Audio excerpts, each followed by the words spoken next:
One of the really interesting things about journaling every single day throughout the entire year is you really get to look back on your mindset and what you're thinking about at the time. And there's something I read today from a year ago, exactly a year ago. I was reading The Flinch by Julian Smith. I think it's by Julian Smith. And I read the line, knowing why things are the way they are helps me make a difference. And knowing how I can make a difference helps me see. But it also sheds light, bright light, on all of the darkness that I see around me.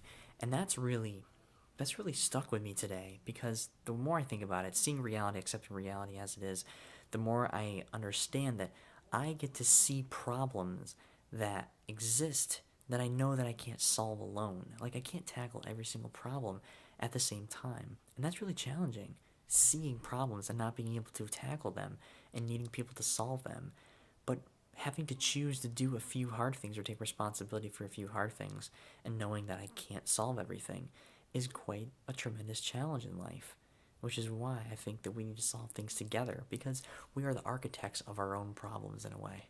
This morning on Blab with Charlene Burke, we were talking about being open-minded and the habits that are instilled in us from a very young age. I did a blog post on the idea of painting your canvas, right, your art canvas, and how when we grow up, we really deserve very little credit for the things and the habits that are instilled in us from the start of our lives, because honestly, you can't control everything that happens to you, right? You deserve very little credit for the habits that are instilled in you from such an early age until you can gain the awareness and control over the decisions you make and the ability to change yourself, change people around you for the better, and take responsibility for something that makes a difference, that matters to you.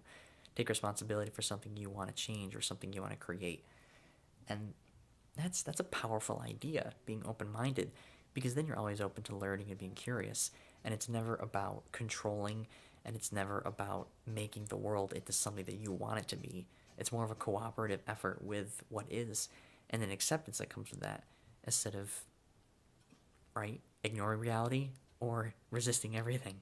So what do you think about being open-minded? Is being open-minded important to you? Do you see yourself wanting to learn and be curious a lot? What do you do to be open-minded, and what do you notice in yourself to be closed-minded about? That's my thought from the blab this morning, and my inability to catch up with these freaking vlogs, because it's demanding, but it really doesn't take a lot of time, does it? I'm just being lazy, and I'm not being very open-minded. So those are my thoughts for today, the same day that I recorded the previous one, because I gotta catch up, and it's 9:50, and I gotta get these up.